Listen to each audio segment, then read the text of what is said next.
Welcome back, everyone. As usual, we are two dudes talking 80s. I'm John. That's my partner in crime, Lewis. Hello. A little bit more melancholy. I guess you're getting us in the mood for what we're going to talk about. Feels kind of strange. Last time we were doing this, you were next to me, Shoulder to shoulder, baby. shoulder to shoulder, cheek to cheek. Lady in Red, Krista Berg. Um, yeah. So, when we recorded, we had just gone the night before to karaoke, correct? We had. Yeah. Yes, I believe we had. So you want to give everyone a little bit of a brief rundown of the Jeff Scott Soto, Jason Bieler show? Sure, I can do that. So, uh, John and Nancy graciously gave me a belated birthday party. We did karaoke, it was a blast, and all kinds of 80s songs. And then the next day, we went to go see one of my favorite singers, Jeff Scott Soto, who fronted the band Rising Force, and he played in Journey and a bunch of other great bands that I'm really into, like Talisman and whatnot. So he was playing with Jason Bieler, who is the guitarist from Saigon Kick and a couple of other projects that he was also in, but better known for Saigon Kick. And also a drummer whose name is escaping, Mover. Jonathan Miller. There you go. And who played on GTR and Marillion and played with Aretha Franklin, and he was doing percussion. And it was this very small venue that we went to. Probably had maybe 75 people on the outside. And we just got to watch them do songs. They just would play whatever they felt like. And it was just absolutely amazing. Just off the hook funny and top-notch musicianship. And yeah, it was awesome, man. It was absolutely one of the best shows I've ever gone to. Very cool. Yeah, it was a lot of fun. The one thing you did admit is I went to the restroom and it was a small restroom and I'm waiting for this big guy to finish using the sink so I can wash my hands. And he goes in this gruff New York accent. He goes, "You, hey man, you waiting on me?" I said, "Yeah, but that's cool. I'm good with waiting." And he said something else. I forget what he says. And he walks by me, and I look at him I'm like, "Holy crap! That's Mark the Animal Mendoza from Twisted Sister." And I said, "Hey, is your name Mark?" He goes, "Maybe." And I explained to him that I saw Twisted Sister back in the day. I think I was in junior in high school, where he played the San Francisco Civic with Y&T and Lita Ford with the Twisted Sister. So I had a little bit of a moment, if you will, with Mark the Animal Mendoza of Twisted Sister, which was really In, cool. in the boys' room, nonetheless. The But boys, yeah, that is super cool, man. Super cool that you ran into him because I remember when you came back to our table and you're like, dude, guess who I just ran into in the bathroom? it's like, yeah, I don't know, and should I even try and guess? Probably wouldn't even guessed that. But yeah, and then yesterday I had a great experience. I went to a convention, not very 80s related, but very 70s, at least my experiences were. Got to meet one of my childhood heroes, which was Arthur Fonzarelli himself, Henry Winkler. Hey, what a great guy. I actually asked him, I said, "Hey, I want to know, can we do the thumbs up? The double thumbs up." He's like, "Yeah." And he's like, "This guy can take it." And I said, "Well, my wife's right there." He goes, "And if my friend takes it, she can be in the picture too." And super nice guy. So we all did the Fonzie thumbs up. He only did one. He had his arm around my wife. He was even polite enough to ask permission if he could do it. And my wife was kind of fangirling. I was fanboying as well. And as she was leaving, she's like, "I finally met the Fonz." And he goes, "And I met you." So super cool experience, super cool guy.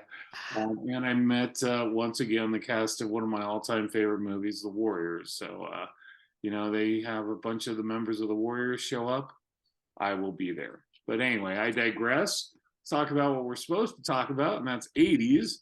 And we did this a while back. We decided we dedicate an episode to discussing Metallica's Kill 'Em All, classic album. So I guess we can consider this the sequel, right? We're going to be talking about Metallica's Ride the Lightning. Album came out in July of 1984 on Megaforce Records. Brings back the Michael Beck, the Warriors Megaforce reference. And then a couple months later, re-released by Elektra. But yeah, this was kind of the change of the guard, so to speak, right? Metallica kind of went from this underground band that we knew of and we loved, and they were ours, and now we're putting them out to the mainstream. So, what was your first impressions of Ride the Lightning, Will? Trying to think back to when I actually first heard it. I think I had mentioned before that Kill 'Em All, it took a few listens for me to get into it. Ride the Lightning was a little different. I remember me really listening to it one night when it was a bunch of friends of ours, like after high school or something, and we were just like being idiots, we're being kids and cruising around and cranking that album. And me just thinking, oh my God, this is such a great album. And it's truly sort of a soundtrack to, my early teen, or well, my late teen years, I should say. Great album. I think I really liked it. The songs that I've liked or my favorite have changed over the years. I used to really Well, not like. I'm gonna shut you off on that because I do want to. I'm gonna actually we're gonna get into that a little bit later if you don't mind. Okay, that's fine. Stop you. I kind of had a different take on this album. Um, I was a big Kill 'Em All fan, and so when this album was coming out, there was a lot of discussion in the metal community about how Metallica was wimping out. They were selling out. Like, oh my God, there's going to be a ballad on this album. We're disgusted. How dare they? It's got to be, wall to wall thrash. And I remember I was at the Kabuki nightclub. Forgot what concert it was, but lo and behold, this was months before the album was due to be released. But those were the words that were coming out about, how this is Metallica albums looking really kind of wimpy and everything. And I run into this little Danish guy in a black and green leather jacket. Yes, the same jacket he's wearing on the back of the Ride the Lightning album. And of course, we're speaking of Lars Ulrich. And I said, "Hey, Lars, man, super excited about Ride the Lightning." But I think I said Krang. I said, but Krang's making it sound, Krang magazine. Krang's making it sound like it's going to be a wimpy album. And the dude looks at me and looks pissed off. And I'm like, oh, great. I've just insulted him. And I know I've told this story before, but he pulled me aside and kind of just made it like a little time between the two of us. And he just kind of discussed Ride the Lightning and the concept of the album and, the use of acoustic guitar, but that was still going to be really heavy. It just wasn't going to be all up tempo, and the themes that they were talking about on the album. And kind of, made me put my fears away. But, that was the concern of the metal community. Like, this was Metallica's sellout and this was going to be really bad. But, he put my fears away. And I remember being a day one buyer. Albums used to come out on Tuesday. I don't know if they still do. And I bought it day one, and I just immediately fell in love with this album. So everything that I was concerned about went away. So That's a really cool story. Yeah, for me, it took me until Master of Puppets to really start getting into Metallica. So after that, I went back and started listening to Ride the Lightning, and it took me much longer to get into Kill 'Em All. But yeah, it's funny because I remember Fade to Black was my least favorite song because it was slow, right? Because it was sort of the ballad. And as the years have progressed, I've just really learned to appreciate that song so much. And that's probably my favorite song on the entire album now. The album to me is just it's their best work. It's absolutely their best work in my opinion. well, I mean, you look at the track listing, right? Fight Fire with Fire, Ride the Lightning, For Whom the Bell Tolls, Fade to Black, Trapped Under Ice, Escape, Creeping Death, Call of Cthulhu. Um, yeah, it's funny. I never had an issue with listening to the album and thinking, wow, Fade to Black wasn't cool because it was a ballad. I actually always found it really cool and really haunting. And I'm like you. I always you mentioned it was your favorite song, and I always go back and forth between two. So I can never, and you could ask me any day of the week. For me, it's either For Whom the Bell Tolls or Creeping Death. And I just, ask me on a different day, I'll probably change my answer, but those are head and shoulders above the rest of the songs on the album. And again, I argue with myself each and every day which one I like better. I love, love, love Creeping Death, and I love, love, love For Whom the Bell Tolls. So it's a really, really difficult choice. Creeping Death is a great song. I'm probably in the same boat as you. Those are my two favorite songs of the entire album. The album is great, and there's a couple of them that maybe I'm not so into, like Escape and which was with the other. Um, yeah, Escape is probably the one that really rings the bell as far as it's an okay tune. Everything else is really quite good on that album. Yeah, so let's talk a little bit about that album. That album was actually recorded in Copenhagen, Denmark, produced by Flemming Rasmussen. And do you know why they chose to go to Denmark and record with Flemming Rasmussen? I don't, but I have the feeling that you do, John. I Enlighten me. do. I'm going to enlighten you, and you'll probably appreciate this. Because they were such big fans of Rainbow's Difficult to Cure. Wow. That was recorded there. So that was the inspiration behind wanting to, in fact, go and record in Denmark with Flemming Rasmussen. Oh, that's a trip and a half, man. I wouldn't put Metallica into a band that would really like that album of Rainbow. Yeah, they're Lars especially is a huge, huge Rainbow fan. So I think that was it. And talk about poor timing. Right before they go to Denmark, all their gear is stolen. Oh, no. So everything except for the guitars were stolen. So those were all amps that they used to record were borrowed, and I think they borrowed a lot of equipment from Merciful Fate, who they ended up becoming really good friends with. But I was thinking about it, reading about the album. The guys at the time were 22. The average age of Metallica was 22, and Fleming Rasmussen, the producer, right, the big dog producer, was 26. Oh, wow. So they're acting like he was much older, but he really wasn't. So there wasn't much of an age gap between them. And apparently, the band actually went ahead and not only slept in the studio while they were recording the album, but they actually finished up some of the tracks at Merciful Fate's rehearsal studio when they were in Copenhagen. So, Interesting. yeah, I thought the band took a huge step forward, and I feel like Cliff Burton really came to his own on that album. His study of music theory, things like that. I know he had a huge hand in the instrumental Call of Cthulhu. You have to understand, remember, him and Kirk were not part of the band that when most of the songs were written for Kill 'Em All.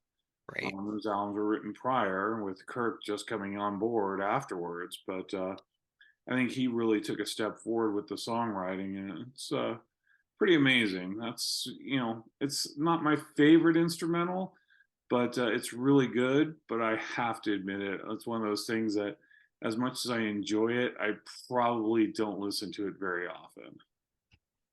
Yeah. Yeah, I hear you. It's an all right instrumental. I mean, it's not one that catches me as much as like Orion of theirs. I like Orion a little bit more. But again, there's a couple of songs here that's like, yeah, I could take it or leave them. Most of them are just amazing, absolutely amazing. So I agree. Escape is also, even they admitted it finally after all these years that they wrote that song to go on to radio, right? Which is funny because it's one of the worst songs, if it's the worst song on the album. Um, and it's so dreadfully boring. And I don't think they finally, I think, just performed it like a last couple years or something. So they finally performed it live, and I was kind of wondering how enthusiastic they were about finally performing it. But God, I hate that song. But that's one that does. So let me ask you, between the two, Kill 'Em All and Ride the Lightning, what do you prefer? Oh, hands down, Ride the Lightning. Hands down. Like I said, that to me is my favorite album. The only thing that I would change on it would be the production. I would want it to be a little bit more polished, like uh, Master of Puppets was. So, but other than that, to me, that's their finest work. That's absolutely their finest work. It's difficult for me. Again, I probably change on the daily, right? You can ask me one day and I'm gonna give you a different answer. Kill 'Em All to me is the better album in terms of, every song on that I like, or I really like most of the songs on that album. But with Ride the Lightning, the best songs on Ride the Lightning are head and shoulders above anything on Kill 'Em All. So it's tough for me. I kind of go back and forth. So I'm not gonna decide. I'll probably be, probably change my answer tomorrow. So I tend to lean towards Kill 'Em All just because I like every song. If I'm listening to Ride the Lightning, I'll definitely skip Escape, and half most of the time I won't listen to Call of Cthulhu all the way through. So the fact that, out of 8 songs I skip two kind of is why I always Kill 'Em All appeals to me more. I won't skip anything on Kill 'Em All. Mhm. But again, the best songs on Ride the Lightning are head and shoulders above um, Kill 'Em All. So it's tough. I did hear a bootleg before the album came out of a performance they did in San Francisco at the Stone. And I think it was the first time they performed Fight Fire with Fire, Okay. which was very interesting because the chorus was Fight Fire with Fire, fight fire with fire, fight fire with fire, and fight fire with fire. And even at the end of it, James goes, "If you didn't guess by now, that was called Fight Fire with Fire." It's like, really? Huh? I hadn't heard that like 80 million times throughout the song. So thankfully, they did add the lyrics. I was always wondering and always questioned if when they first performed it, they just created that song and hadn't finished the lyrics, or they realized later on, like, yeah, this is a little monotonous. We need to change the lyrics on the chorus just a little bit. That's funny. One can hope that they just hadn't put the lyrics to it yet, and they were just sort of throwing it out there like a test, to see how it did with the public. Yeah, we'll see. The interesting thing about it, like I said, is this album did come out on Megaforce, like Kill 'Em All. John and Marcia Zula. I hope I'm pronouncing that right. They used to own a record store in New York or New Jersey, and they created a record label, Megaforce Records, and they actually put this out originally, and then 2 months later it was put out on Elektra.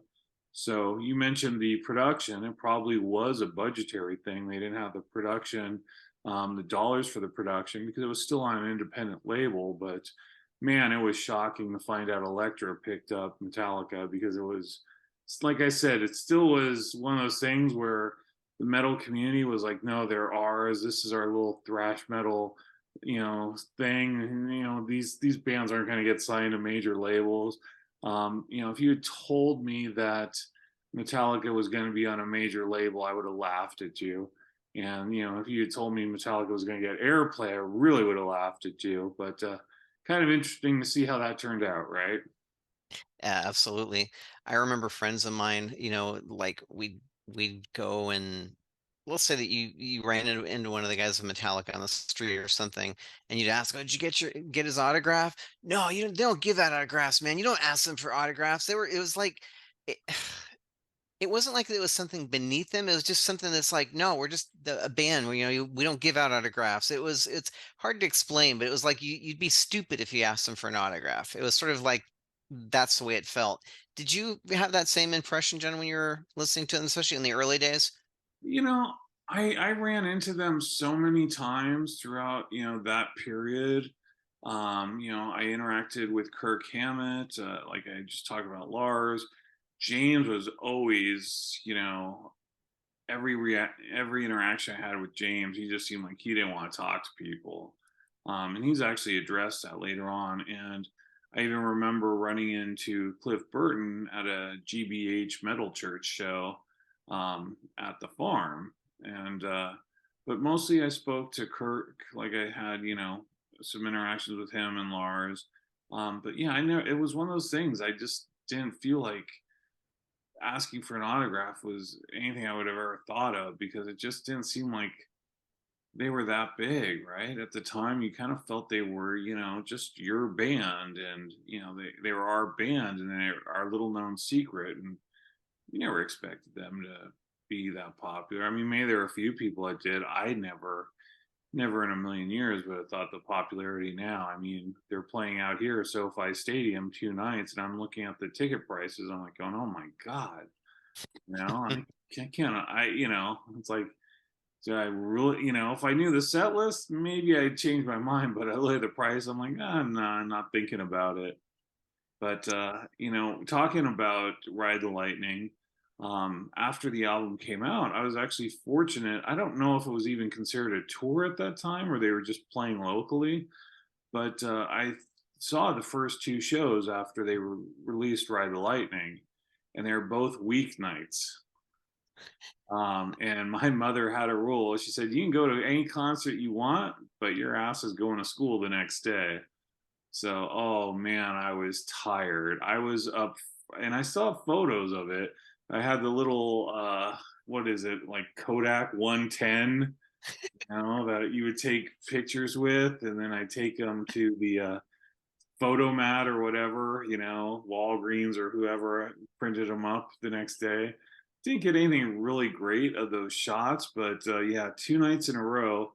Both nights I was pretty much in the front row, and I had really badly bruised ribs from 2 nights of getting pushed to the front. So the first night was Keystone Palo Alto. I want to say Havoc was the opening band, and I might be wrong about that, with Armored Saint and Metallica. And the first night, I thought Armored Saint was much better than Metallica at the Keystone Palo Alto. And then the next night was at the Kabuki in San Francisco. And that night, I thought Metallica was amazing. And Death Angel opened the show. Oh, And I nice. guess, what was funny is I actually read an article not that long ago that Death Angel had a breakdown on their way to the show, and that's why they were really late. And I think they played an aborted set. You didn't play as long as they were supposed to, but they were really good back then. And Armored Saint was their usual. They were always fantastic, and Metallica was just next level that night. So 2 nights in a row. After the second night at the Kabuki, if you watch the intro, there is one black and white picture there, and that was actually printed on the front page of the calendar section of the San Francisco Chronicle. And in it, which, I know where I'm at, but if you look really close, you can see me in the audience in front of Kirk Hammett. And that appeared in the San Francisco Chronicle, and my grandmother, of all people, had that paper, had the subscription. She looks, she goes, wasn't John at a concert last night? Asking my mother. And what was the name of the band? Mom was like, I don't know, Metallica something or whatever. She goes, oh, I'll save this for him. There's an article about Metallica's show, and I can see John in it. And my face is partially obscured by somebody's, air banging with their fist or whatever. And how she realized it was me, I'll never know. But sure enough, it's me. Such a cool story. That's awesome. Yeah, those were some fantastic shows, and man, those were the days. And trust me, I paid a heck of a lot less to see them 2 nights in a row than I would pay to see them now at SoFi Stadium. I think the tickets were like $12 or something. I don't remember. Some of the times they wouldn't give you your ticket stubs, and I lost a lot of my ticket stubs back then. So I was looking this up though. Do you want to guess how successful Ride the Lightning was or is? In terms of what, like Sales, disc sales, not money, but number of albums? albums sold. Like, do you think it went gold? Do you think it went platinum? What do you think? I would say that at least went platinum, if not double platinum. 6 times platinum, Wow. right? Our little band that nobody was expecting to do much win 6 times platinum. So It's kind of pretty crazy to crazy. think about. When was the first time you saw Metallica? It was Master of Puppets tour, right? No, no, I was a late bloomer. The first time I saw them was with the Injustice tour, where Queensryche was opening up for them over at the Cow Palace. Oh, okay. All right. For some reason, I thought that's right. You were at the Injustice for All tour with Queensryche, and weren't you a little hammered that night? Slightly, I don't remember too much from the show, which is disappointing now, right? I remember really enjoying Queensryche. I remember the Lady of Liberty thing blowing up, and that's sort of all I remember. All right. Other than that, kids is why I never got really drunk at concerts because I wanted to remember this stuff. One of the things we do have to mention is this was the last time you saw songwriting credits from Dave Mustaine. So Dave Mustaine is still credited on this album as a songwriter for Call of Cthulhu and Ride the Lightning, though he's long asserted the fact that he had riffs used in Leper Messiah off Master of Puppets. So what do you think about Mustaine's contribution to Ride the Lightning? A lot, you think he had a lot to do with it, or you think he had very little? To be honest, John, I don't know. I mean, I know that Mustaine left before this album came out. I don't actually have a good grasp on how much Kirk contributed to the album. I'd have to go back and look at credits and whatnot. So I really don't know. I don't know. Yeah, it's kind of interesting. I know Kirk Hammett did get some songwriting credits on this. He also, famously, "Die by My Hand" was a portion of the Exodus song that they were going to rewrite, the in Creeping Death. And so Exodus, always claimed that they were upset about that. Not really upset, but they were actually planning to rewrite that song with new music, but use the lyrics. And they could obviously after that they felt like they could never do that because everyone would go ahead and accuse them of you know copying Metallica when it was really an Exodus song at first. So That's funny. a little bit more of the trivia for you. Very cool. I didn't know that at all. Yeah. And last little bit of trivia that I have. Do you know what the start of Room the Bell Tolls is? What the start of it is? Yeah. Specifically, no.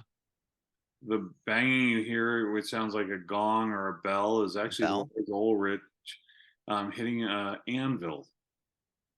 Really? Yes. Wow. Yeah, definitely, man. All right. Well, Is this something you picked up doing research before this, or is this something you've known for a while? I picked up research doing recently, so Wow, that's a trip. I didn't know that. I didn't know it either. And I was like, wow, that's such a stupid piece of knowledge that I've got to share it with everybody. No, that's pretty awesome, man.